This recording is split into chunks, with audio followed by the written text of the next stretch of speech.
Morning! Today is Sunday and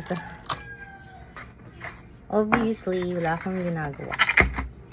So, naisipan kong magturok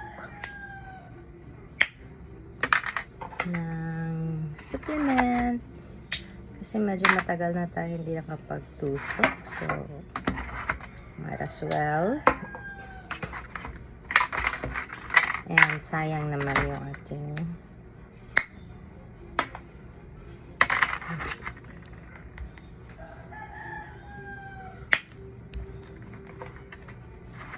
so ito yung aking kita ba gagamitin today. Yes, actually matagal ko na siyang ginagamit and I don't know, hindi ko naman masyadong nakikita ang effect, pero I think it's serving its purpose of being healthy kasi the last time I checked my SGPT or liver enzymes, it was a bit high and I started using glutathione. And I've been doing this for a long time, just DIY.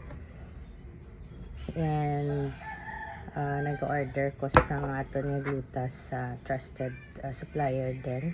They are shipping it from Manila. And matagal na akong bumibili sa kanila. And okay naman yung mga products. Although marami silang mga products, pero ito kasi yung nakasanayan ko and I wanted to try different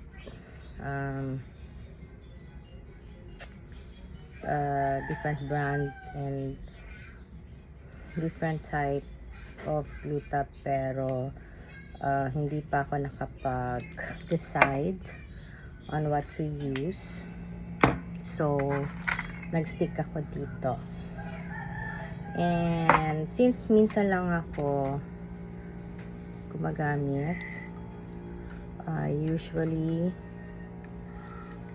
use 2 vials kasi minsan lang talaga, I mean like every other 2 months. Yeah. Then nagpa-check ako ng aking blood chem. It turned out normal na siya. So and when I had check up also before sa doctor, and my liver enzymes are very high, so nag-prescribe siya ng mga supplements, and then I asked if it's okay ba na mag-use ng mga ganito. Then according to him naman, it's okay daw and it's helpful din daw to lower your liver enzymes. So since then I was using it and totoo naman talaga. I've been using it for how many times. Minsan kasi syempre hindi may iwasan, yung sa family mag-inom ganyan, and ibang factors pa. So even though nag-take kami ng supplements, I see to it also na nakakapag-inject ako. Kung hindi ko makaya, at least twice a month, at least once a month. So yeah. So ngayon parang 2 months ako hindi kaya marami akong stock. And I just ordered din kasi yung friend ko na kasama ko sa work wanted to order din. So para sabay na lang siya, katipid ako sa shipping actually. So nag-order na lang din ako. So kasi siya magbabakasyon and sabi niya iitim daw siya pagbalik niya. So ayun, order siya. So here na, dalawa. I don't know why the other one is different color, but it's the same lang man. Siguro hindi ko na isa. Hindi ko na ubus. I will check mo.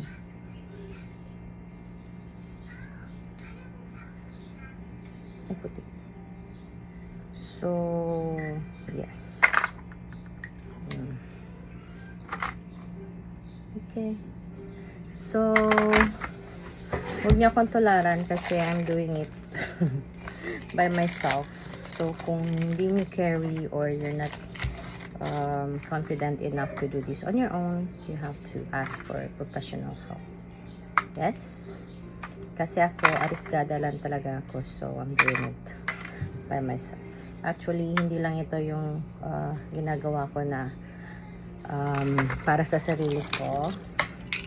There are some things also that I'm doing para sa sarili ko. DIY kumbaga. And so far, okay naman siya. As long as it doesn't harm me or, you know. So, some of which are tulad ng pagko-color ng hair. So, I've been trying to, for a year na siguro, no? I've been trying to, where's the scissor? I've been trying to color and treat my hair. So, I bought hair color, and Brazilian because I'm doing it after ako mag-color na gina-Brazilian ko na din yung aking hair. So, it's okay, but at least it's so hago masyado, no? You know, makapagod pala mag ng hair mo by yourself, ganyan. And what so far my hair turned to be like this because I've been using a toner. Before I was using parang shampoo siya. Ngayon conditioner na lang for the treatment.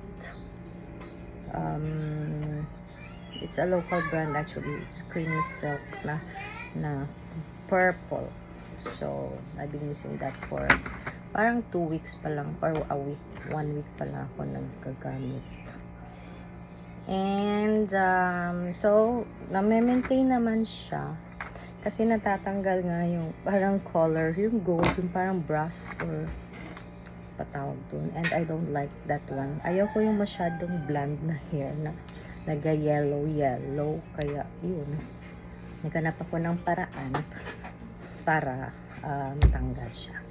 So now, mag-start na tayo, no? So at first, I'm going to disinfect my arm. Actually, ito lang yung pinakamadali. I can do it on the other side. Kaya lang, mas prefer ko to kasi minsan lang naman. And I'm a right-handed person, so I'm using this part. And then, nilagay ko na yung tape, yung plaster, para paglagay, pagkabit ko, I can easily hook. Ma-in-place na siya, no?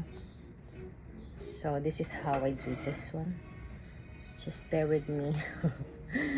Parang 2 months ako hindi nakapag-practice. So, okay.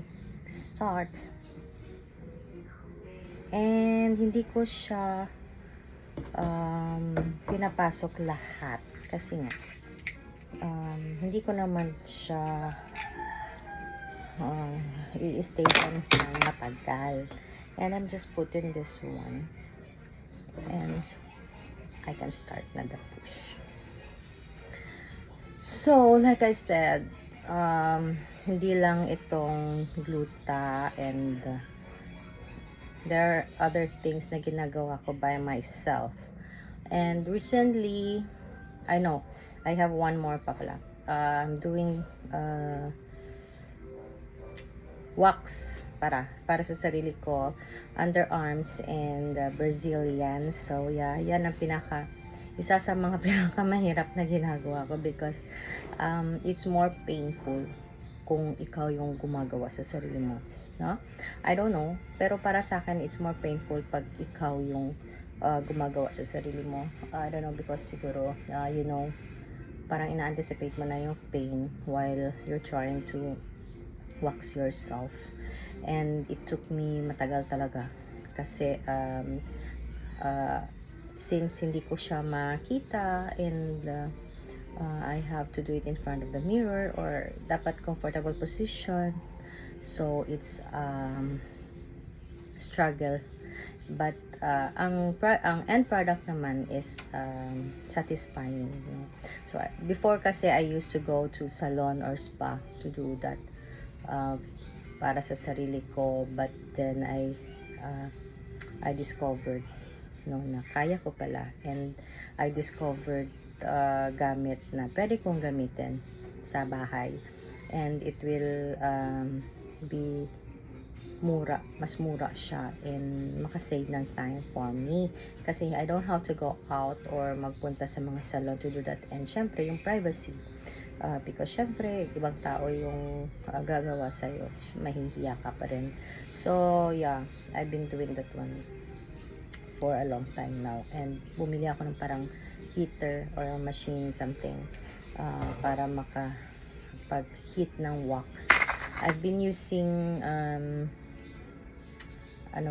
meron akong yung honey na which is microwave ko, and then I think that's from Lux Organic. Yeah, maganda din yung product nila.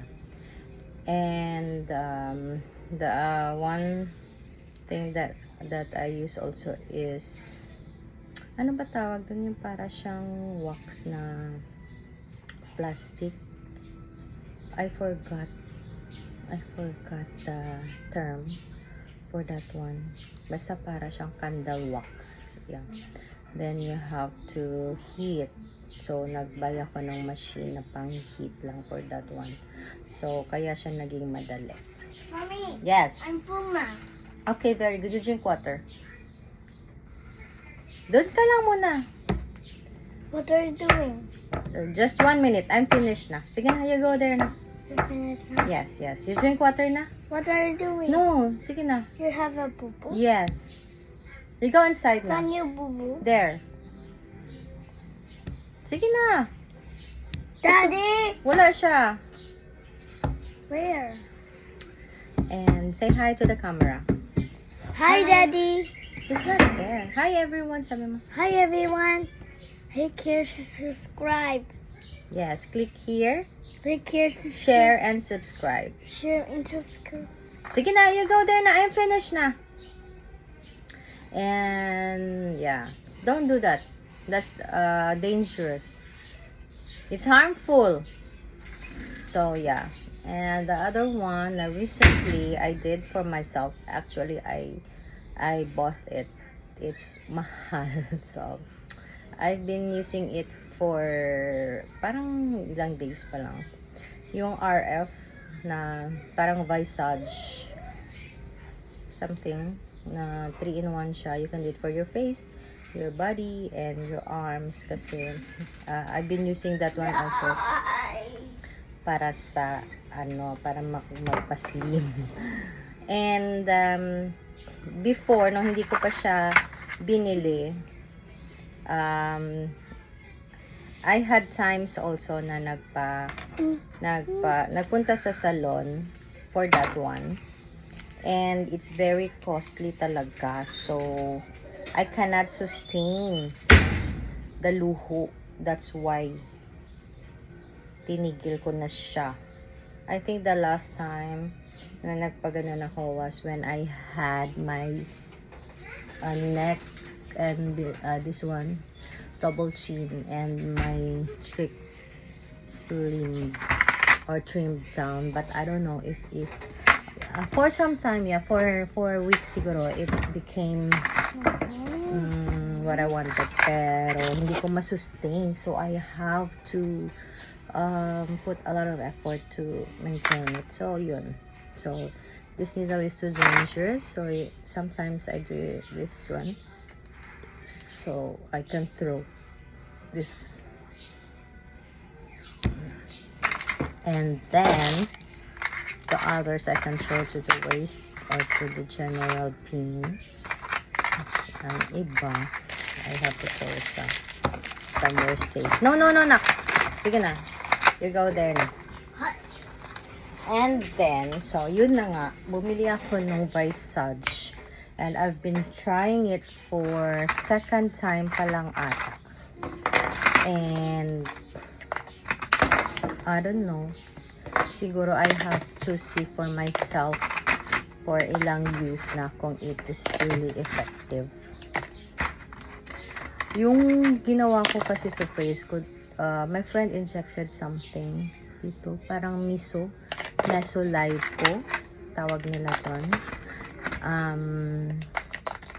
It's kinda painful pero it's tolerable. I can tolerate the pain. And hindi lang siya maiwasan is meron siyang minsan may mga yung prick ng needle parang maglagom ba o mag-bruise. So, yeah, minsan may mga ganito ka and you have to go to work with that one. And then, na-try ko siya before. I think it cost me around 12 something kasi parang madami yun siya. Nagpa laser. Ay, laser ba yun? Or removal nung sa kilikili, sa underarms and sa baba ng tsaka whitening. Pero natakaan kung magkadto kay isa lang yung machine for every so if late ka na nakapasked, you have to wait and it will cost you how many hours na kung gusto mo lahat ipagawa like 3 hours. So kapoy siya na nandun ka lang and your time is being consumed by the procedures. So yun, bumili ako. I tried it sa dito and I tried dito pero once pa lang. I'll try to use it at least twice or 3 times a week for at least 1 month and then let's see kung ma-sustain ko ba, kung hindi ako tamarin actually kasi tamad akong mag workout, tamad din akong mag jog, but I'm starting on a diet like no breakfast pero I do coffee. I have light snack siguro kung nasa work. But for a week, mga 5 times ako hindi nag-breakfast, just coffee, black coffee, and then the next meal is around siguro mga 9 or 10 for kung merong merienda. Otherwise, I'll have water and wait for the lunch para sa pagkain. And then, I bought so many equipments actually para lang magpapayat. I had the treadmill na sa online lang. Then I have the boxing, yung static boxing lang. And it's so mahal actually, mga 3,000 to 5,000 each. Then what else did I had? Basta siguro mga tries ko lang siya ginawa, but then I got bored and I got lazy, so well then I planned also to buy shoes for the running or for the treadmill. Yes, I bought some shoes, mga dalawa, pero used once or twice for the purpose of running sana, but then hindi ko siya na-maintain because nga I'm too lazy to do that. And sometimes if galing ako sa work, I'm so tired na to do that because nasa bahay na ako, so obviously I want to rest and and give time for myself para mag-watch or something like that. So I don't have discipline yun. So now I'm done. And I'm planning to wax myself. Kaya lang, I have to take a bath pa. Then, I want to do the massage or slimming. Pero, yun nga, I have to take a bath muna. So, maybe sa later na lang sa hapon or after lunch. Okay? So, tabayanan, stay for more. And let's see if naging effective yung mga ginawa ko na DIY. It's cost effective pero it's a struggle, but then diba, patience is a virtue. And syempre pag hindi mo pinaghirapan, wala, it's useless. So let's see kung yung fruits of our labor mas ma-reap natin someday. Yes. Thanks for watching. Bye.